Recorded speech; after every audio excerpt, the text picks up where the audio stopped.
Good afternoon, everyone. We are now about to start our final session, Sludge and Development. For this session, our presenters are Mr. Yasir Zada Khan, Dr. Mohammad Zishan, Mr. Irfan Ali. The discussant for this session is Honorable Dr. Athar Maqsood Ahmed, and the session will be chaired by Respectful Humaira Zia Mufti, Additional Secretary SIFC. I would now like to invite esteemed Chair Humaira Zia Mufti and Honorable Discussant Dr. Athar Maqsood Ahmed to the stage to formally commence the session. Thank you. Bismillahirrahmanirrahim. The most difficult session to chair is after lunch. So I would apologize in advance. And we would start our session with the Yasir Zada Khan. He's an independent researcher. He's going to present on digitization and automation of administrative procedures, building solutions to address sludge in setting up restaurant business. A tough task. I've gone through his paper, and it's an amazing research which will highlight the issues that regulatory regime in Pakistan and the bureaucracy blocks different industries. So it's just a case study of the restaurants as a first step. Thank you. Assalamu alaikum and good afternoon, everyone. Myself, Yasir Zada Khan. My topic is based on digitization, automation, and integration of administrative procedures. In my team, I have students from computer science background. They have been working on building a model in which they will be addressing the bottlenecks identified in the economics domain. So, starting off my presentation, setting up the agenda, the key research focus is to identify the challenges and estimating the regulatory costs that are being faced by the restaurant owners in Lahore district, appraising costs of sludge, and proposing a digitized, automated, and an integrated solution to simplify these whole processes. The key motivation behind this study lies from a PIDE recent sludge audit series. It was a wonderful series, a lot of insights on bureaucratic and over-regulation issues. So, in order to solve these real-world issues identified as in the economics domain, we propose these solutions through a tech-driven intervention, fostering a free market economy with minimal government intervention or any minimal human interference. A quick reflection, review of what PIDE calculated in Islamabad. They covered a study in which they calculated sludge incurred due to the over-regulations and registration and licensing processes. PIDE calculated that on average 5.7 months are required to register and open a business, restaurant. And it requires around 31 visits to multiple departments, and it costs around 2.2 million rupees on average for each restaurant. And the overall cost of sludge is around 1.5% of the GDP. Let me just clarify you what is sludge. Sludge is basically the additional cost you have to pay in terms of getting something approved, getting registration or licensing. That might be including travel costs, fuel costs, time costs, and other hidden costs, stress cost. So, we have been talking about digitization. The government has been working on different models, has been working on different programs in order to digitize. So what we propose here is digitization is not the only solution. Even if you automate the processes after digitization, that is also not the solution. There are multiple studies worldwide which have adopted this model and they have integrated the multiple departments and authorities. Until or unless you're not going to integrate these departments and authorities, digitization and automation might not be bringing significant fruits for the economy. Public policy relevance, उड़ान project बहुत मशहूर है, 5 E's हैं. This model, this study is quite relevant with that.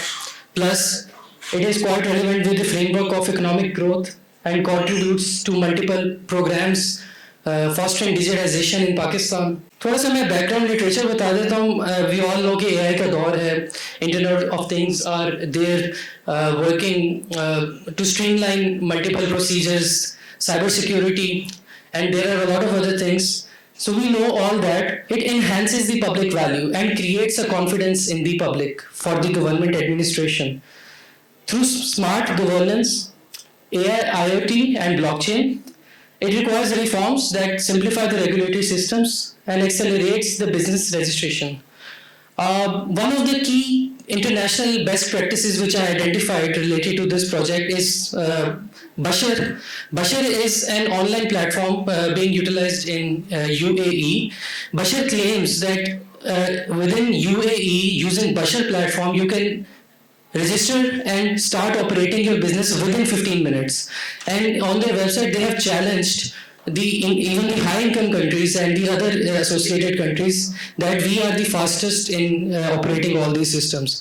They have achieved this by integrating around 60 federal and local government bodies. So the key agenda, the key point they have utilized is the integration. And unfortunately in Pakistan, integration is the least favorite within the departments. Even in India has adopted a system and have been working on it.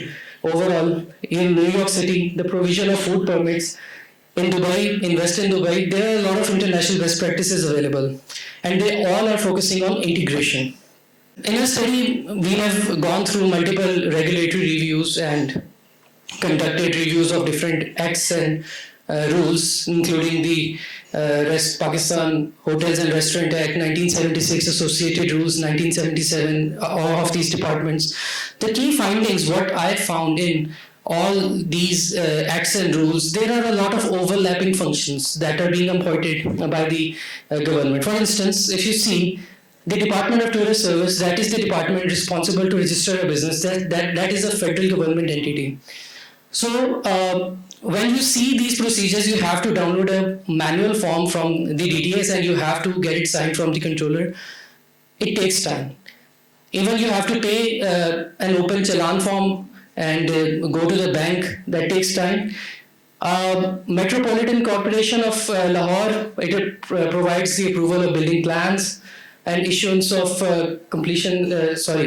land use changes, licensing, advertisement tax regulations. LDA provides the commercialization approvals, building plan approvals.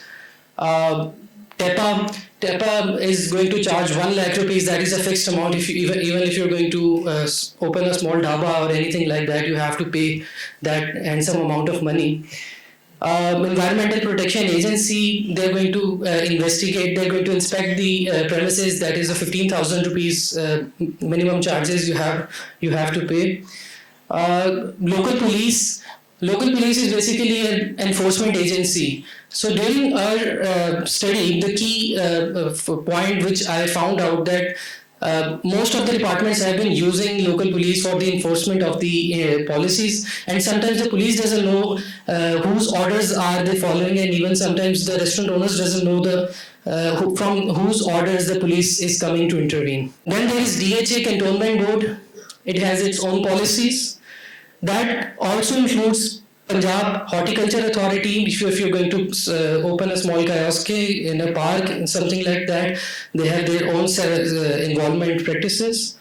Punjab Revenue Authority, FBR, Civil Defence, VASA, LESCO, SNGPL, and so on. My research design is split into 3 components. The first component is the situational analysis, in which I will be identifying the obstacles faced by the restaurant owners during the registration across various departments. The sample size is 242 restaurants. I'm going to explain it. Analyze the current registration processes and owners' perception about the regulatory environment, and estimating the total cost incurred. My second component is going to quantify the sludge cost at provincial and at national level. My third component is basically related to the development of the software architecture of the web application, in which we would be using MERN-stack, blockchain, IPFS, and multiple technologies. We have been working on that, developed that web application, and by the end of this presentation, I would be requesting my team online to give a small demonstration of that prototype.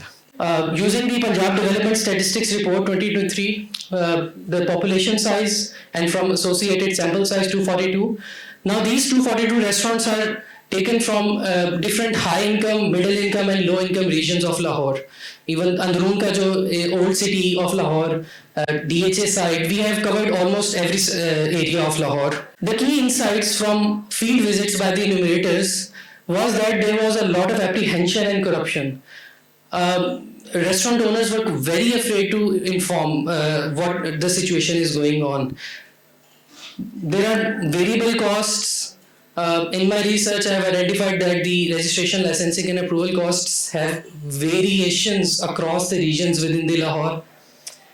Unjust police involvement, like I said before, police doesn't know, sometimes restaurant owner doesn't know, and there are a lot of unjust involvements by the police reported by the restaurant owners throughout the city. These are the types of establishments as categorized by the Punjab Food Authority.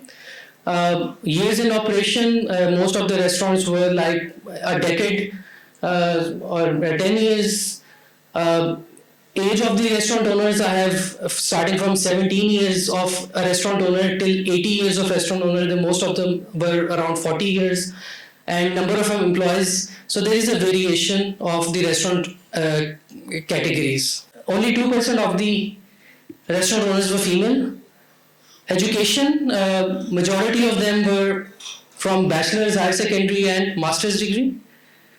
And 33% of them had previous business experiences. The major challenges they faced: complex paperwork, unjust police involvement, corruption and bribery, general delays, other regulatory insights. So these are the categories. Only 25% of them preferred not to say. These are the startup costs of my sample size. It is quite balanced. Around 10%, less than $1 million, 29%, 27%, 34%. So moving on to the main point. So these were the departments that were involved, or like when we said which one of this department got involved with you. So DTS, MCL, not even a single department is 100%. Even DTS, that is the prime department in functioning for the registration, is around 50% involved. Only 50% of the restaurant owners even knew what DTS is. So these are the registration license approval costs by each of the department. There is travel cost, the official registration and approval costs, and other costs. Other costs include the bribery costs, the bribe, the miscellaneous payments which the restaurant owners have to pay. So there are variations. The total registration approval cost estimated is around 3 lakh. Total travel cost by each of the restaurant owners is around 92,000. Fees paid to consultants 89,000. And the bribery they have to pay under the table is around 150,000 on average paid by each of the restaurant owner, with a total of 6,41,000 the sludge cost calculated. And as I spoke earlier, there are variations across the regions in Lahore. So estimating the total sludge cost at provincial level, we have around 3.77% of the total GNP, sectoral GNP of Punjab in 2020, and there is 0.5%. The sharp decline in this sludge cost calculated is because of the change in the methodology of the registration by the Punjab Food Authority. So that was a drastic reduction in the number of registered restaurants. This is the main thing, the main diagram of a web application, in which the applicant is going to submit the application one time, and that one-time application would be, circulating throughout the sub-admins. Sub-admins would be the departments, the authorities, and the controller, that who is the Department of Tourist Services, the main controller, he would be the admin of that. So I think I'm short in time. I'm just going to request my team to please demonstrate in 2 minutes. Thank you. I just want to highlight these policies. The main policies which we have found is that we need to give provincial autonomy, and we need to get rid of this federal government taking over the Department of Tourist Services. We have logged in the business owner portal, and here we will show you how a business owner can apply for the register his restaurant via the application. And this is just a demonstration, and demo for you. First of all, the business owner has to upload his KNIC, then he has to fill all the requirements like the name of the restaurant he wants to. Basically, these elements and documents are merged together from all the departments. So that is a one-time application. Yes, that's the one-time application, and all the information that required by all the organizations, either that is the food authority or VASA, all the information will be given by these forms. And this is the procedure. We will show you how you can apply for this, and we are just filling at this moment the forms to apply for this. Then we also have other two portals, admin and sub-admin side. Sub-admin, that can create the admin can create the sub-admins. That sub-admins are basically the employees of the organizations like food authority. These are required fields. And also there is also the organizations portals like Food Authority, where the admins can sub-admins can accept or reject these forms or these applications. And we will also show that demo to you. There was a policy recommendation कि जो character certificate और जो medical certificate है वो भी one time होगा. Even the inspection would be conducted one time from each of the department. ना कि department अलग-अलग करे. There is a one time random basis electronically generated inspection report that can be conducted either virtually, and that would be a record both for both restaurant owners and the departments. And in case of any grievance redressal, the record can be utilized.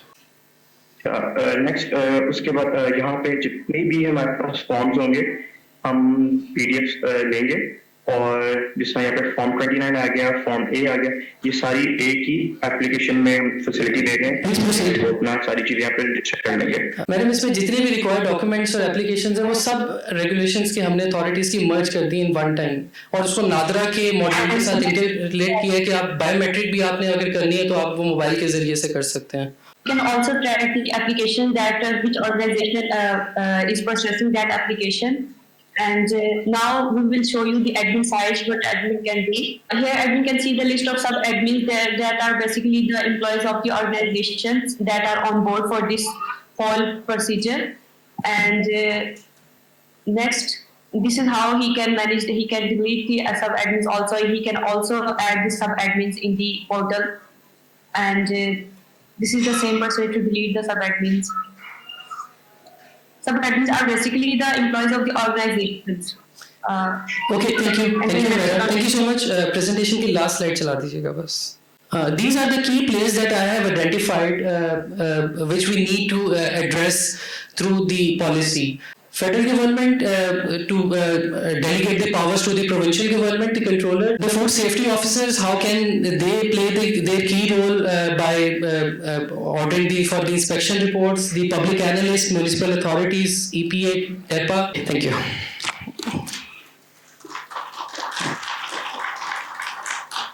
अब हम Mohammad Zishan, he is going to present his paper on dynamic CG sludge framework for Pakistan. Thank you. Thank you for providing me the opportunity to present my research work. I'm very grateful to Dr. Fahim Jahangir, Director Rasta. He's quite a gentleman as well.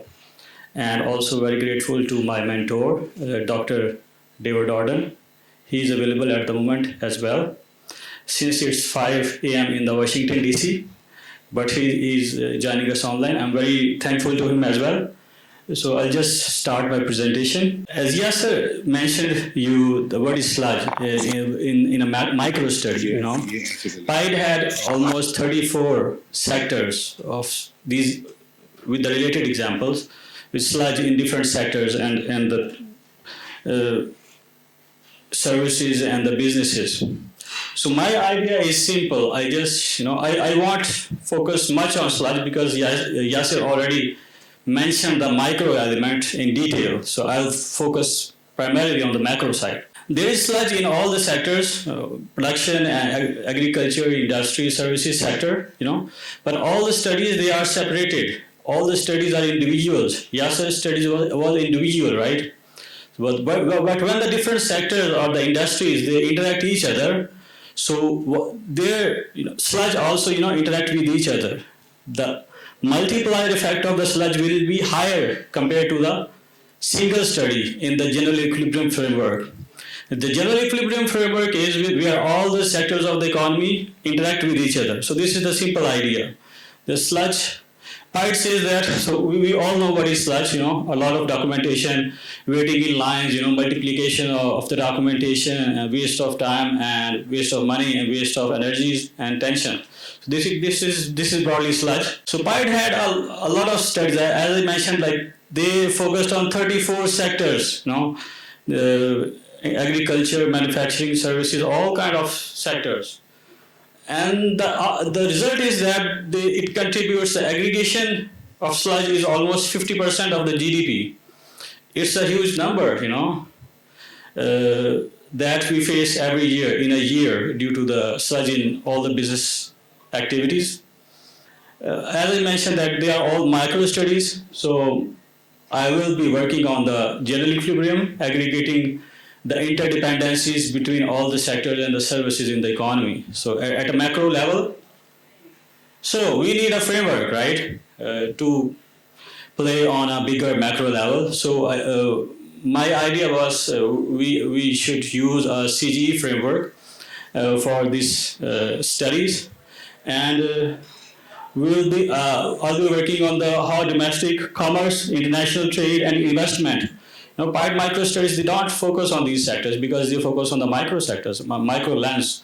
So I just apply macro lenses on a broader scale on national and international levels. This is the framework of sludge in a very easy way. So I model sludge as a change in productivity. So if there is sludge, it means we have lower productivity, factor productivity or input productivity in the economy.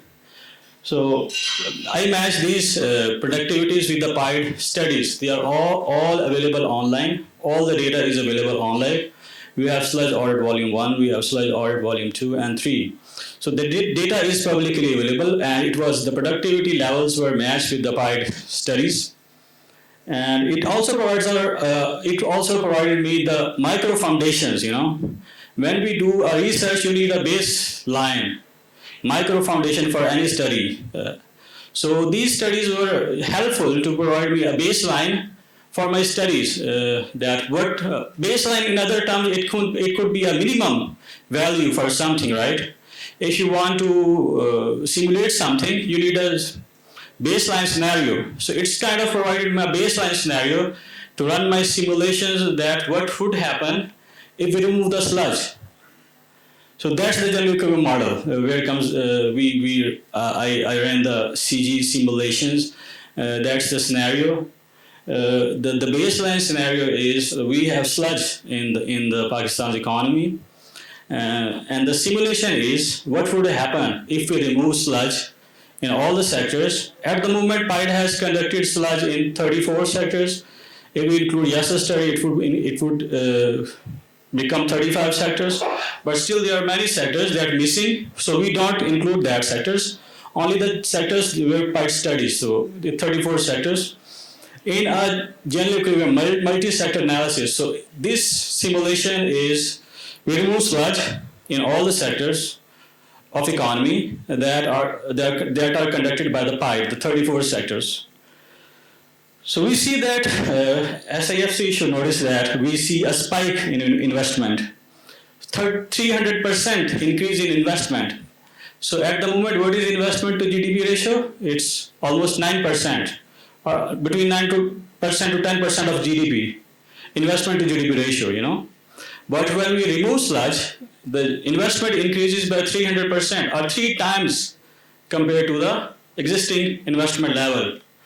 So at the moment, because investment is very volatile, when we remove sludge, so it shoots upwards.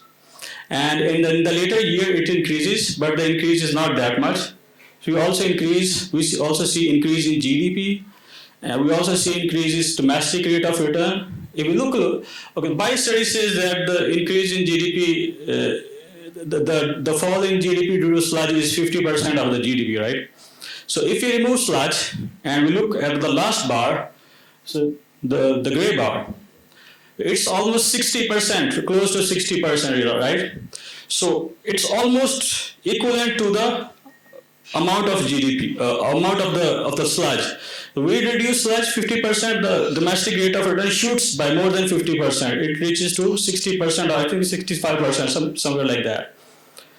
So productivity of all the businesses increased. That was lower due to the prevalence of the sludge in the economy. So welfare level also increases in in the entire country. So this is welfare level from all the people. Why the welfare level is increasing? So we'll be discussing in the next slides. But just notice that in the first year, the welfare level is almost 120 billion US dollars, equivalent to the US dollars, billion US dollars. In the last year of this decade, it reaches almost 140 billion US dollars. So welfare level is increasing. So domestic sales increase. So this is the most beneficial sector, the pharmaceutical sector in Pakistan. Why? Because mostly we import all the drugs from other countries. We don't manufacture drugs in Pakistan, Even sometimes the paracetamol is shortage, So when you have fever, you can find the paracetamol or even the basic drugs. So they're in the black market. So the pharmaceutical industry grows the most if we remove the sludge in all the economy, and it is increasing. So at the moment, if you look at the share of the pharmaceutical industry in the GDP, it's 1% of the GDP. So it's a very small sector, but if you remove the sludge, the many businesses will like to move to the pharmaceutical industry, and it grows exponentially. This is the one factor which increases the welfare level, because welfare level is highly correlated with the health sector, the health industry. This is the highest factor that contributes to the higher level of welfare level in Pakistan. The second sector is construction sector. The construction sector, all the sectors, the domestic sales increase almost all the sectors. But the second highest sector after the pharmaceutical industry is construction sector. So we see that construction in the economy is increasing in the first year, but in the later years, it stabilizes. In the first year, the transaction, they adjust in the economy, but it stabilizes in the later years. If you look at the real estate sector, it's very interesting. It falls down. Why does it fall down? Because everybody buys a plot, to save its money.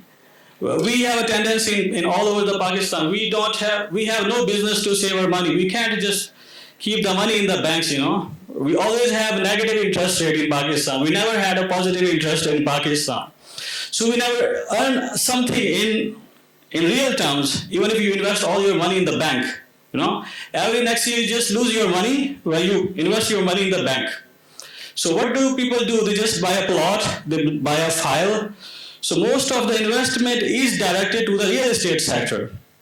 But when we reduce the sludge, when we remove the sludge, there is a correction factor in the real estate sectors.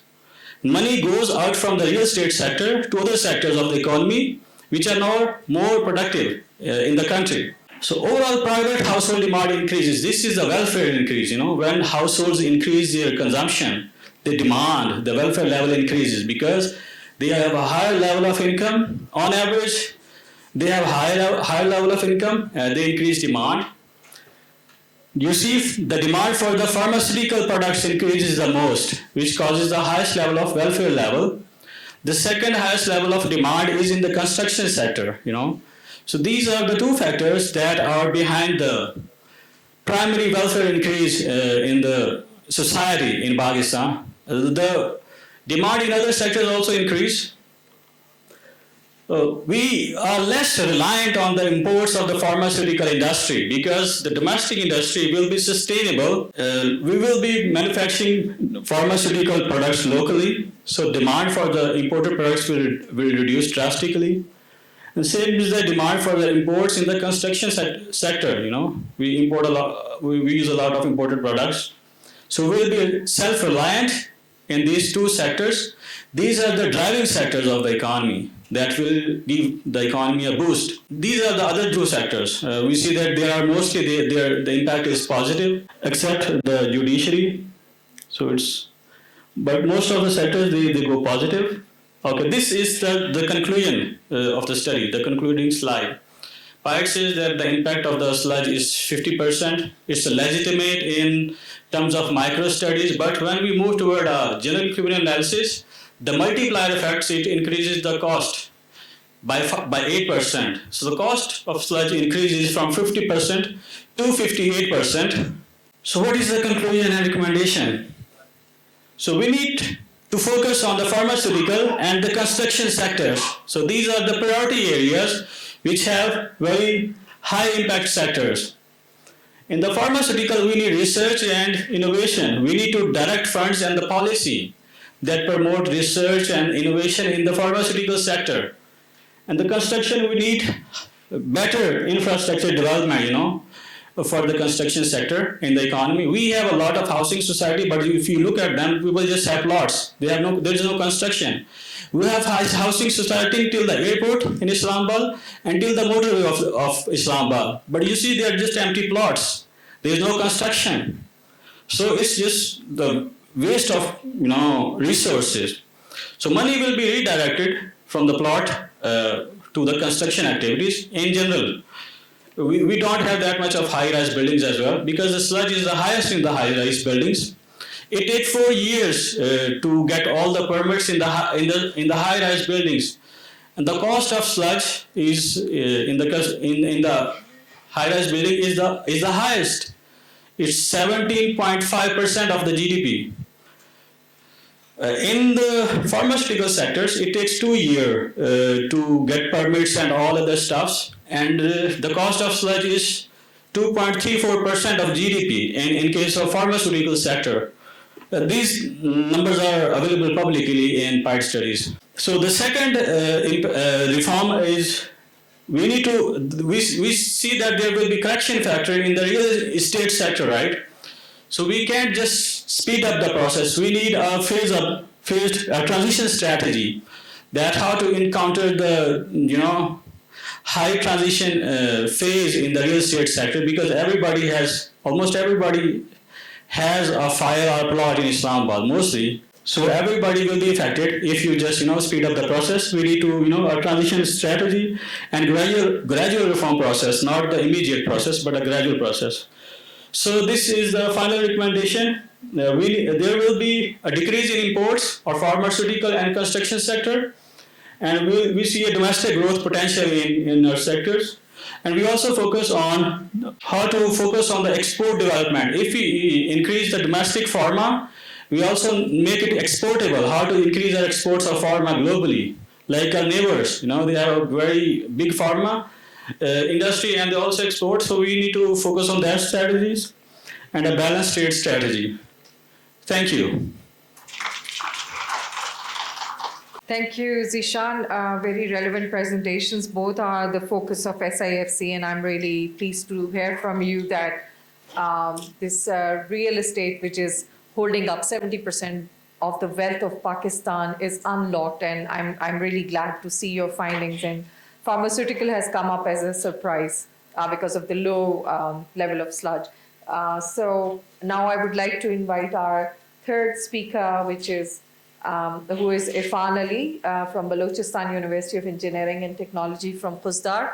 Glad to see someone from Balochistan presenting on a very important project, and he's going to present evaluation of Balochistan's Kachi Canal project. Thank you. Thank you so much, ma'am. My name is Irfan Ali, and my co-PI is Dr. Warda Salman from NERST. I'm going to present evaluation of Balochistan's Kachi Canal project. Kachi Canal project is a PSDB project which conceived in 2004. It aims to increase the socio-economic landscape of underprivileged region of Balochistan. Specifically, it aims to increase cropping intensity from 4.68% to 88.5%. It provides annual benefits of 19.66 billion to the national economy, and its initial allocated budget according to PC1 was 31.2 billion, and it was expected to be completed by 2007. But due to several reasons, KCP has been twice revised in 2007 and 2013. In 17, in 2017, it has been split into three distinct phases. And after a delay of almost 10 years, its phase 1 part A completed successfully, and its cost increased from 31.2 billions to 80.3 billions. There are so many factors, according to Auditor General of Pakistan, that contributed to the dismal performance of the project.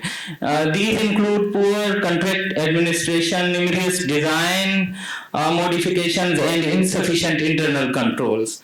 So, despite these challenges, phase 1 part A has been successfully completed. While the work on phase 2 and 3 is yet to be started, and which entails sufficient budget as well from PSTP. Before the commencement of the next phase, it is imperative to assess the socio-economic benefits that locals experienced from the project. With this aim, we are going to examine the socio-economic effects of KCP on locals of the Balochistan, while secondly we assess an economic and financial viability of the project. So we have used mixed method analysis, both qualitative and quantitative analysis has been done in this study. For objective 1, we have conducted focus group discussions with the local farmers and landowners, while secondary data that has been gathered from Agriculture Extension Department of Balochistan has been used to conduct economic and financial viability of the project. This is the situation analysis. In August 2022, flash flood from the Kohi-Suleiman region severely damaged the project. The project has totally 129 cuts, and it has been damaged completely or partially at 6 distant locations. Silt has been deposited at 3 different locations, while the canal has been damaged at 2 different locations. So overall, currently the canal is inoperational despite having a lot of budget. This is the respondent profile, in which we have conducted focus group discussions at 6 different MOSAs: participant age, education, farming experience, and family size is reported here. We have also inquired respondent about the families or the sub-tribes of Bukti who holds the land adjacent to the Kachi Canal. So these are the Khalpar, Piragani, and the Rahiju, which is the Nawab tribe, holds majority of the land nearby Kachi Canal. Thematic map, these are the result of the objective 1. In order to assess the socio-economic impacts of Kachi Canal, the transcription of the focus group discussions indicate that the socio-economic impacts of the project fall into 3 main themes, that is pre-KCP time, that is T1, KCP phase 1 operational, and KCP post-flood 2022. We have presented all these results in depth in interim report. Due to lack of time, I am going to skip them. We can come back in later on in question answer sessions. Coming toward the objective 2, this is the economic and the financial viability analysis. Initially, we have conducted, saw the cropping intensity. Initially, as satellite image of 2015 indicate that area is completely barren. There is no greenery in the area. only official statistics indicate that only 1948 acres were being cultivated in using rain-fed agriculture system. While after the operationalization of the canal, there is a significant increase in the greenery in the area. A total of 55,200 acres were being cultivated in the area. When the canal is hit by the flash flood, the third image indicates that area is no longer greener, and the greenery present in the image is due to wild plants. A snapshot of those wild plants is indicated in last two images. This is the result of land utilization, crop production expenses, and gross production values. Initially, in the rain-fed, or we can say Khushkaba system, the land were barely used, while with the initiation of the Kachi Canal, there is a spike in the land utilization after 2018. We can see that most of the land is being utilized by the wheat, that is 35,000 acres were being used by the wheat. So there is a large scale wheat production in the area. Similarly, coming toward the crop production expenses, there is a spike in the crop production expenses after 2019, and the crop production expenses are maximum for the wheat, which are 1600 millions in 2022. While coming to the rice production values, which is the product of rice time quantity, these have increased for all crops over time. This is the result of economic analysis. The economic analysis has been carried out in order to conduct the economic viability of the project, and we have compared these results with the estimates available from the Agriculture Extension Department of the Balochistan. The benefits, in order to calculate the estimate, that is net present value, benefit cost analysis, and economic internal rate of return, two components have been used in this. First one is the benefits, which is the gross production values, while second one is the cost, which are the cost of development of project, and secondly we have canal construction and other expenses. So according to the agriculture extension estimates, the rate of return from the project is 33.6%, while scenario A, which is very optimistic, as there is no production in the area, so we have concluded that the production levels in the area are 25% of the rain-fed times. So this indicates that rate of return is 18.1%, but the condition which is involved is this, that if the repair work or the restoration started in the 2023 and completed within the within 3 years, as per government estimates, but this has not happened. So we have scenario B, which is if repair works start in the 2024 and 25 and complete within the 3 years. So according and production levels peaks to the pre-flood levels once the canal has been restored. So according to this situation, the rate of return is 16.5%. So this indicates that project is viable. These estimates are based on 20-year time horizon, while we have also simulated scenarios in which there is a gradual increase in the production, which indicates that project is non-viable if after the restoration of the project production levels increases gradually. So we have increased the time frame from 20 years to 25 years, which also indicates that project is viable in at lower rate of interest, while when we consider 20-year time horizon, then it indicates that project is viable till 12% rate of interest.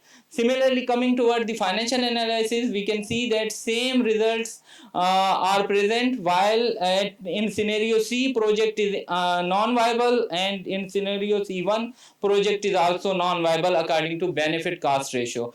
Again, project is viable if repair works of the project starts in 2024-25 and completes within the stipulated time frame. Coming toward the sensitivity analysis is the crucial part of all the development projects. It indicates that how sources of uncertainty affects the project. So we have considered 10% change in increase in the project cost, 10% decrease in the project benefits, and 10% increase in project cost and 10% decrease in project benefits at the same time. And we have compared our estimates with the estimates available at the time of project appraisal and estimates available from the Agriculture Extension Department of the Balochistan. So all these estimates indicates that a project is viable, but the rate of return decreases as the situation become worse. So these are the detailed estimates for the economic analysis, and these are detailed results for the financial analysis. Coming toward the financial viability has been carried out at 12% rate interest rate, and these estimates are compared with the estimates available at the time of the project appraisal and estimates from the Agriculture Extension Department of Balochistan. And we have compared our estimates with those estimates. All the estimates, including scenario A and B, indicate that project is financially viable. Conclusion.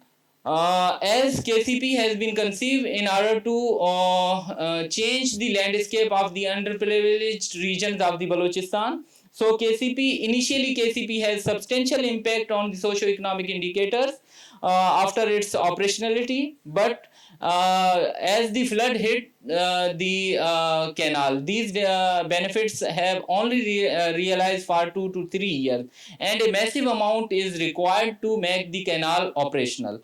This raises serious question about the initial project planning, super passages that has been built, and climate consideration that has been carried out. So the impact of it indicates that either the impact of natural hazard and rainfall were underestimated or not accounted for in the initial planning of the project. Due to its non-operationality, as the socio-economic indicators have regressed to pre-KCP levels, even we can say that these are worse than the pre-KCP levels.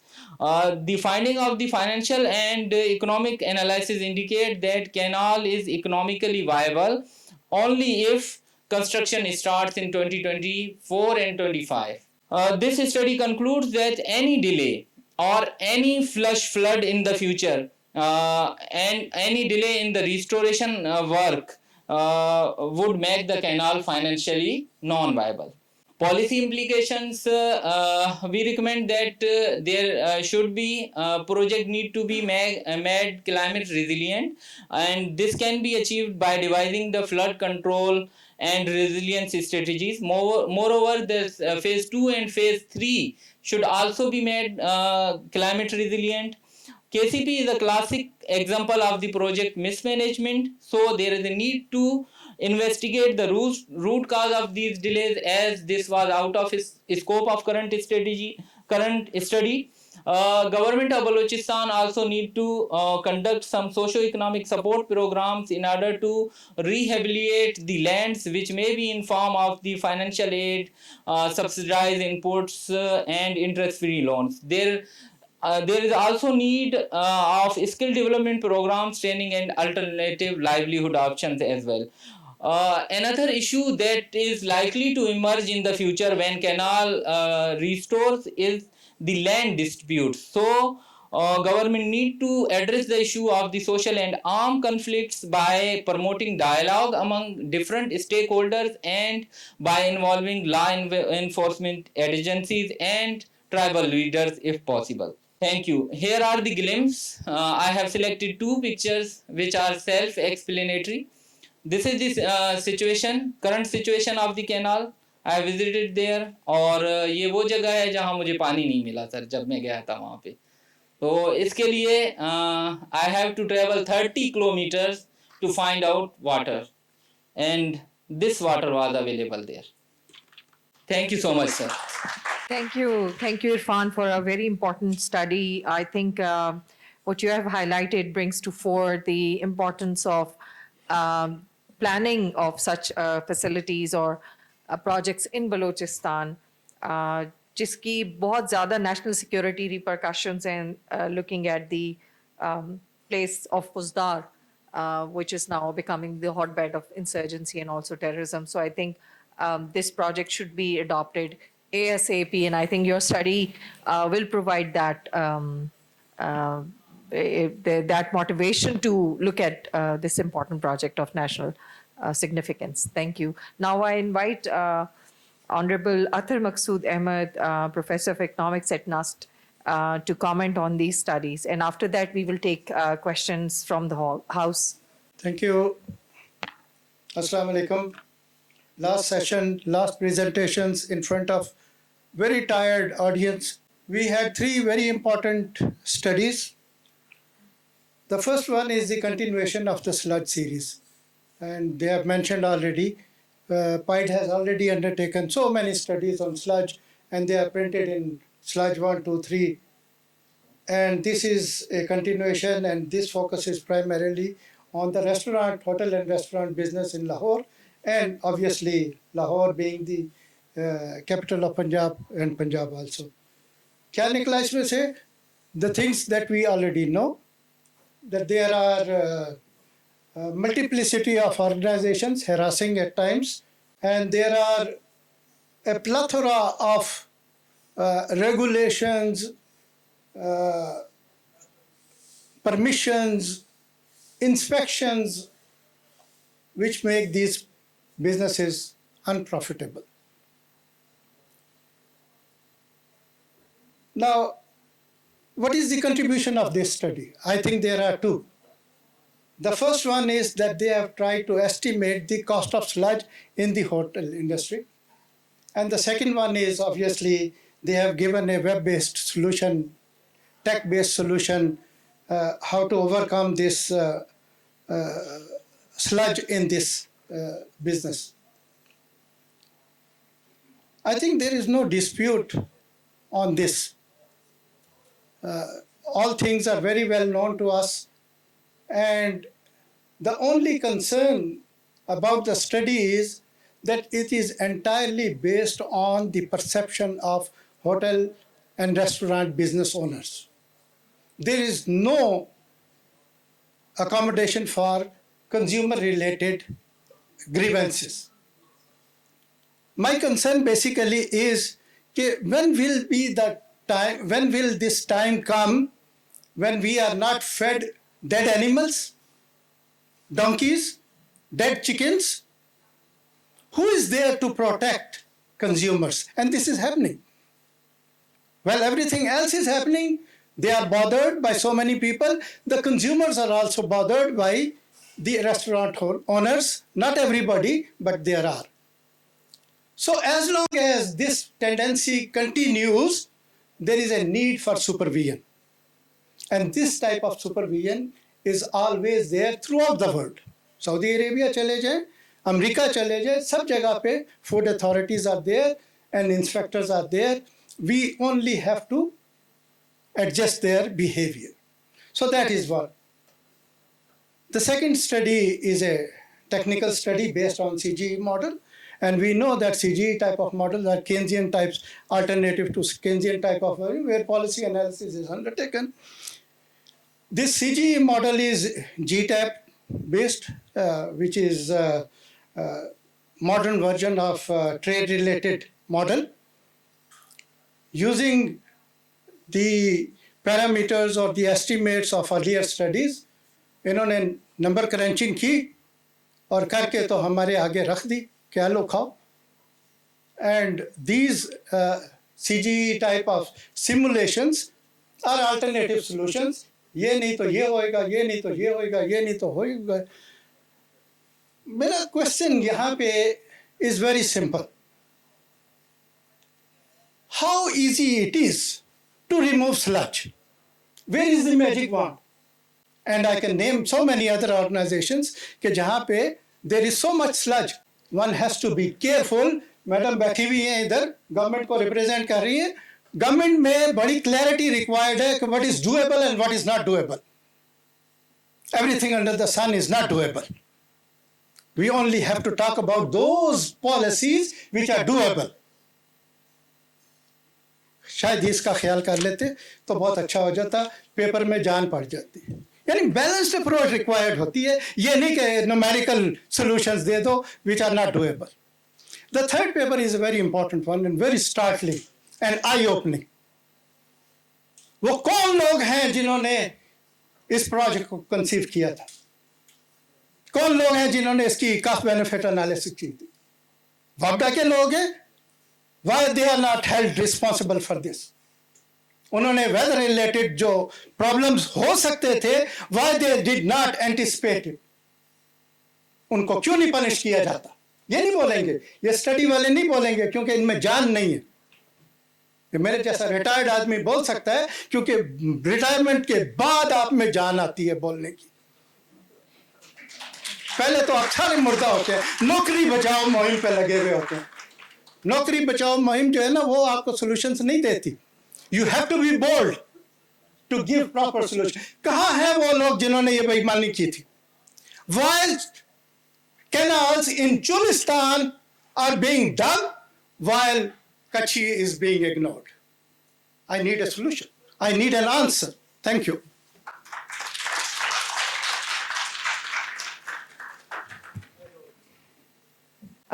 Thank you very much, Dr. Saab, and also all the presenters today.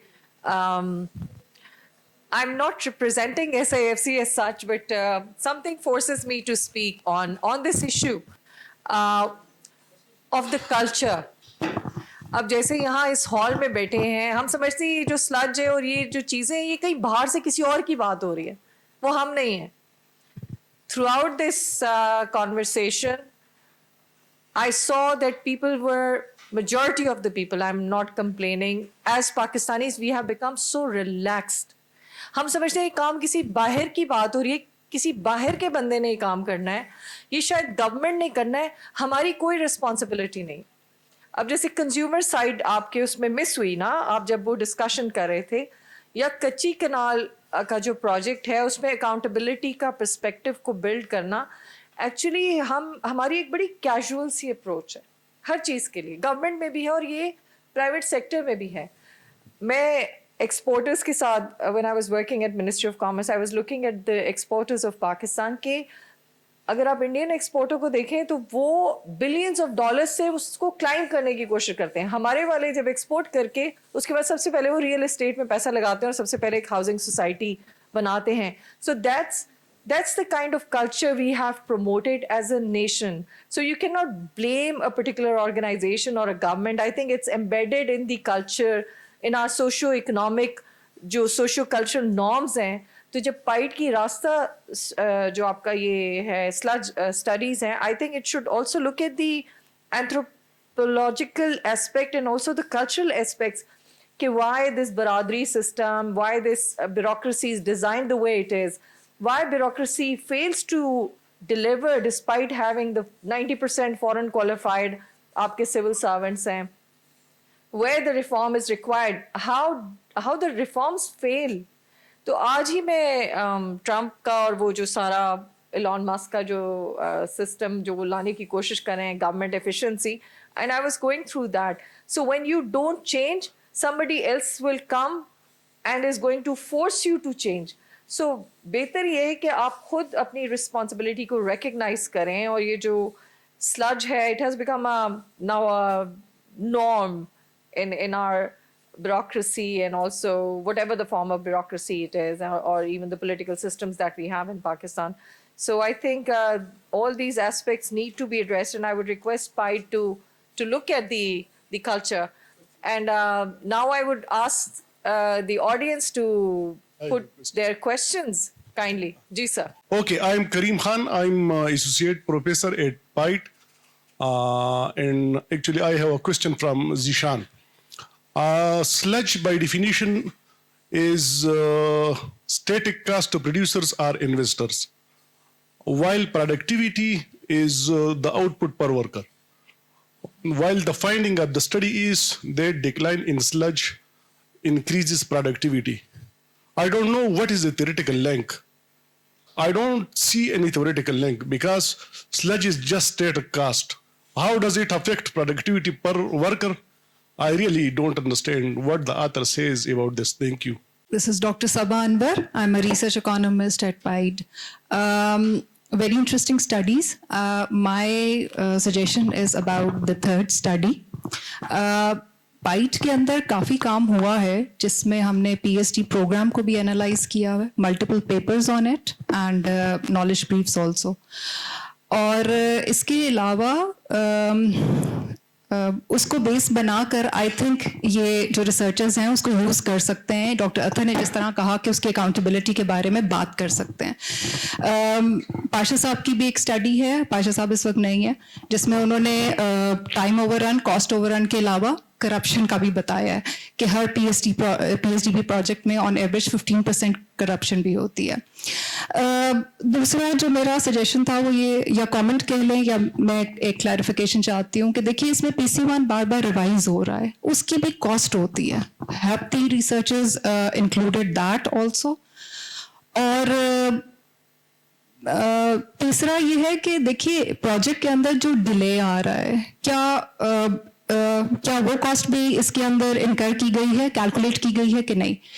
और चौथी बात यह है कि ये जो project था, अगर ये PhD प्रोजेक्ट था और इसका PC1 अप्रूव हुआ था, तो I think it would have been more interesting कि अगर हमें जो PC1 जिस वक्त अप्रूव हुआ था उसमें, क्योंकि ये कॉस्ट बेनिफिट एनालिसिस होते हैं, एनवायरमेंटल इम्पैक्ट असेसमेंट होती है सारी की सारी, उनकी क्या थी और आपकी क्या निकली, अगर वो हमें एक कंपैरिजन सा दे दे तो आई थिंक हम ज़्यादा बेहतर तरीके से इस प्रोजेक्ट को अंडरस्टैंड कर सकें. Thank you so much. Mahmood Khalid from PIDE. Actually, to address these questions of the PSDP, where the projects become non-functional or there needs to be an economic re-evaluation, that's also mandated by the PFM Act, in which if a project goes beyond a certain life, then it has to be re-evaluated in terms of its purposiveness.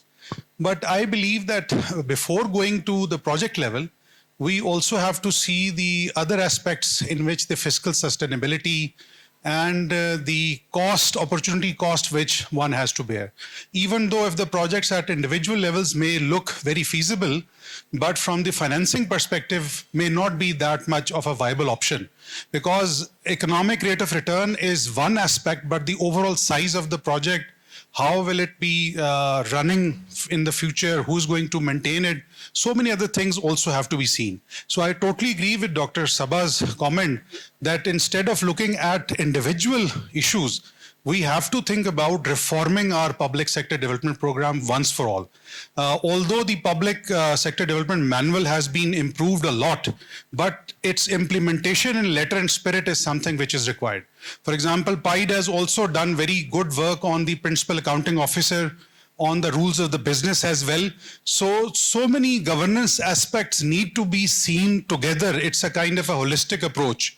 So taking something on an individual basis may not result into something which is going to result into what is required. Thank you. Thank you. On that, I would comment that PIDE is also part of the Planning Commission. I think they have a close liaison, and I saw the Honorable Minister was here. So make sure that your findings are also shared with the Minister, and we look at the political economy of PSDP funding as well. Thank you. Any other questions? Ji, Ajay, Shabash. Now stage is yours. I'm Dr. Zulfikar from PIDE. I think my question is regarding third study. It's really interesting study. But I think we talk a lot about Biradari and local community. We always take them as a stakeholder or one of the stakeholders. We involve them in many projects, but unfortunately their voice is always unheard. So in this, I think, particular Kachi Canal study, I think one of the speakers were talking about their role, particularly Bugti clan, various clans of the Bugti tribe. But I fail to understand whether their voice was heard, whether they were actively participated in the project or not.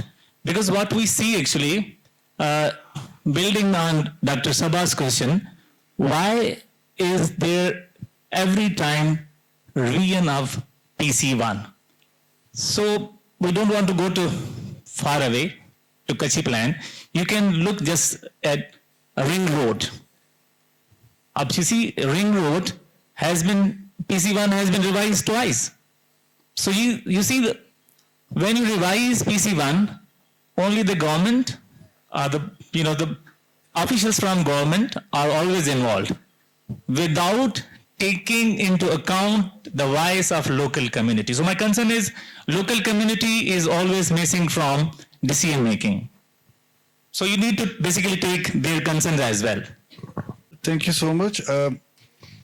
When I started my career 20 years back, I think the first project which I have conducted as a field survey was an independent evaluation of Pat Feeder Canal area. That's in Nasirabad, adjacent to this Kutchi Canal area. And interestingly, Kutchi Canal पहले announce हुई थी, नहीं बनी. Pat Feeder बाद में announce हुई. It used to be called locally Rath Canal. Rath in Balochi language is खून. उसके लिए बहुत blood वहाँ पे blood shed बहुत ज़्यादा हुआ. But eventually we did an impact evaluation. The project was conducted by Asian Development Bank and IFAD. We did an impact evaluation funded by IFAD. And it was an amazing outcome जो Pat Feeder Canal का था. Like I just want to share वो जो एक गरीब आदमी ने share किया हमसे वहाँ पे, मैं अपने लेक्चर्स में भी उनसे शेयर करता हूँ. उसने कहा कि जी अब वो क्रॉपिंग पैटर्न चेंज हो गया, वो इतना पानी आ गया वहाँ पे कि वहाँ पे जो कॉटन थी वो आप ग्रो नहीं कर सकते थे, तो वो क्रॉपिंग पैटर्न वीट और राइस पे शिफ्ट हो गया. तो वहाँ पे जो रिस्पोंडेंट था एक, उसने कहा कि जी, हमने कहा 3 साल पहले क्या हालात थे और अब क्या हैं, तो ही सेड कि 3 साल पहले मेरे खाने के लिए चावल नहीं थे, आज मेरी मुर्गी भी चावल खाती है. So that was the kind of impact that Pat Feeder Canal created. My comment, or you can say a question to the researcher, ये जो हैं हमारे इरफान अली साहब, would be, as Madam suggested, there is a political economy behind this. उसको understand किए बगैर इस project आप कुछ नहीं कर सकते. To my understanding, बलोचिस्तान का financial resources का issue ही नहीं है. There is no financial resources का issue कोई नहीं है. But then there is a local politics and then there is a provincial level politics. तब तक आप उसको unpack नहीं करेंगे, इसकी जो exact findings हैं उन तक हम पहुंच नहीं पाएंगे. तो उस चीज के ऊपर अगर आप थोड़ा सा बता सकें कि आपने कितना cover किया है, और अगर नहीं किया तो future research के लिए किन areas में जाके उसको address किया जा सकता है. Thank you. So I'll start with Dr. Athar Maqsood's question. Very relevant. I use GTAB model for the sludge analysis, and I use the GTAB database. It's simple. It looks like simple crunching of numbers, but it had 12 years of planning behind it. So I'll tell you the story, how I planned it for the last 12 years. Planning Commission used to make input-output tables for Pakistan. So the last, most updated input-output table the planning made was, the base year was 1991. After that, Planning Commission didn't make an input-output table for the next 3 decades, right?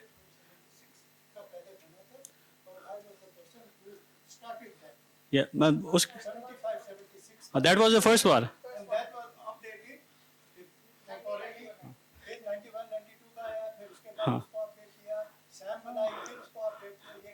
So I just want to tell you that, आप सही कह रहे हैं, that was a system of national accounts. So I made the most recent input-output table for Pakistan that is based on the 2008 system of national account. So that's So this is a new system of national accounts, which is the most recent one. So I contributed that database to the GTAB database. GTAB क्या करता है? GTAB collects data from each country, और it has data from the 150 countries. So एक researcher होता है जो एक country को represent करता है. I represent Pakistan in the GTAB database. I made the input-output table. I made the SAM for Pakistan. I contributed it to the GTAB database, and we calculated elasticities for Pakistan. It took me 12 years, you know. 2012 में I did my MPhil, so I went for PhD. My supervisor told me that, what is the base year Pakistan input-output table? I said 1991. At that time, it was officially, which was most recent, it was the 1991. So he said, why don't you update it? I said, nobody can update it. We don't have expertise. Dutch made the input-output table in 1991 under a project in the Planning Commission. Then Dutch left the country and nobody is there to make the input-output table. So he said, why don't you make it? So it's not my specialization. Then I made input-output table. It's official. It's available on the GTAB database. So the crunching, it took me 12 years to plan the crunching. So I think it makes some relevance to the study. So also Dr. Athar Maqsood also started the project. It's very relevant. So following his footsteps, so we continued his footsteps in PIDE.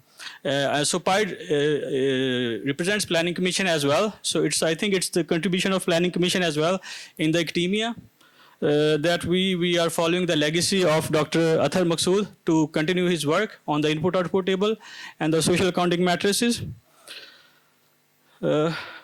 And also Karim Khan, we said that how does the sludge affect the cost of productivity per worker? We didn't do for productivity of workers. We know that from the sludge the cost is for each sector there is a cost. PIDE doesn't calculate the cost in terms of labor productivity. So we see that what is the total impact in terms of total factor productivity. It's not in terms of labor, but the total factor productivity. So we estimated the cost in terms of total factor productivity, and we modeled that way in terms of total factor productivity. So this is how we labeled it. Yeah, and third is Dr. Humaira Zia Mufti, Madam, very relevant. Your question, it should be anthropological and cultural effects should be incorporated. Yeah, that lacks in our study. We will try to incorporate that, how we should focus on that, on the anthropological factors as well. Thank you. Thank you ma'am. आपका question बहुत pertinent है. जैसे sir ने भी कहा, accountability perspective हमने इसमें तो इंक्लूड नहीं किया, बट उसकी बहुत सारी रीज़न्स हैं जिसकी वजह से हम नहीं कर सकते उसको. बेसिकली जो वहाँ रहते हैं और जिनको पता है लोकल इकोनॉमी कैसे चल रही है बलूचिस्तान की, तो आई डोंट थिंक वो लोग इस तरह की चीज़ों को अपने रिसर्च में इन्वॉल्व करेंगे. करना चाहिए था लेकिन हम नहीं कर सके. उसकी बहुत सारी रीज़न थी. उसकी एक रीज़न मैं वैसे बता सकता हूँ कि मैं और मेरी टीम जब हम वहाँ पे विज़िट किया हमने, देन जब मैं अपनी यूनिवर्सिटी पहुँचा, then we have received a call that why you were in Dera Bugti, कि आप एक्सप्लेन करें. तो आप अंदाज़ा कर सकती हैं कि मैं एक काम से गया था और जब मैं वापस आया तो मुझे कॉल आ रही हैं कि भाई why you were there.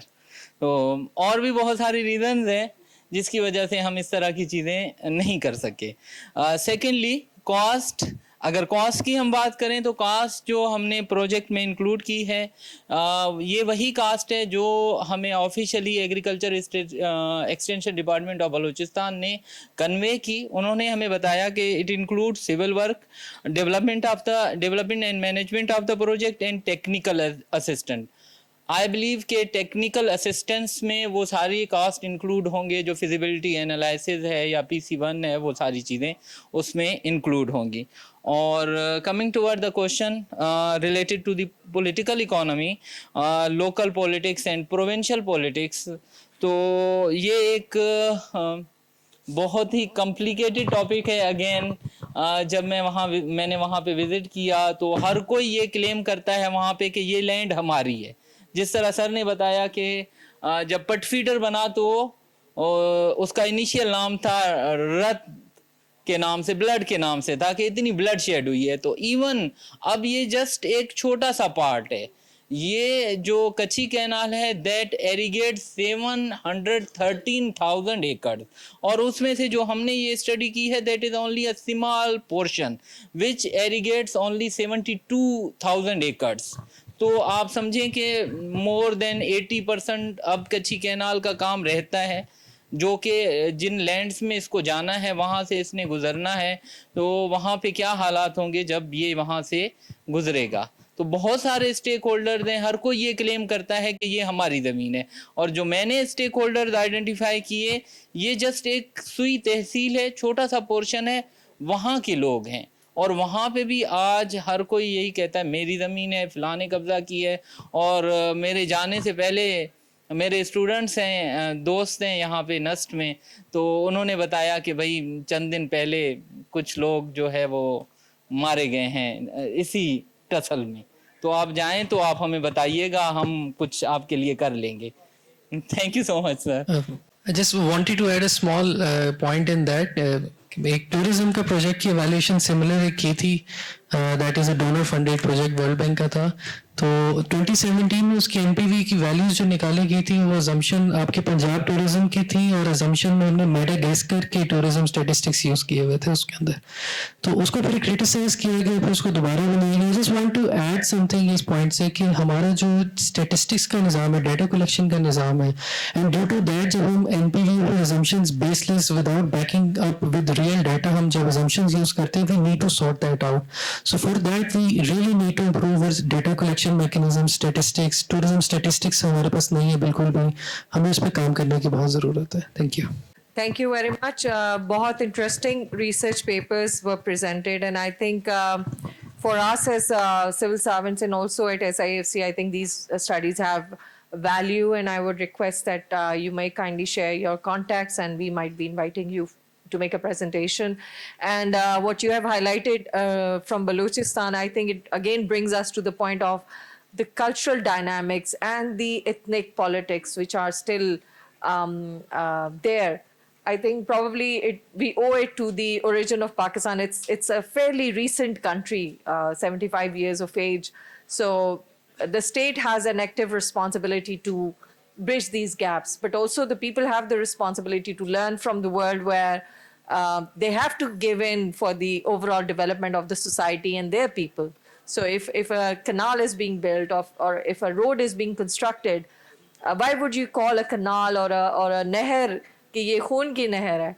Why can't it bring prosperity? So I think there's a need for the change of the mindset, and we have to work deeper and on the finer details of the character of the nation and our people. And there has to be a deliberate effort on the part of the government, but also a bigger responsibility lies with think tanks like PIDE and also our educational institution to bring about that change in the mindset. Thank you very much. And now I think the session is closed, and I would invite PIDE to make a statement and close it formally. Thank you. Thank you, ma'am, for chairing this session, and Dr. Athar for giving your valuable comments to our authors of these papers. With this, we come to an end of this day one.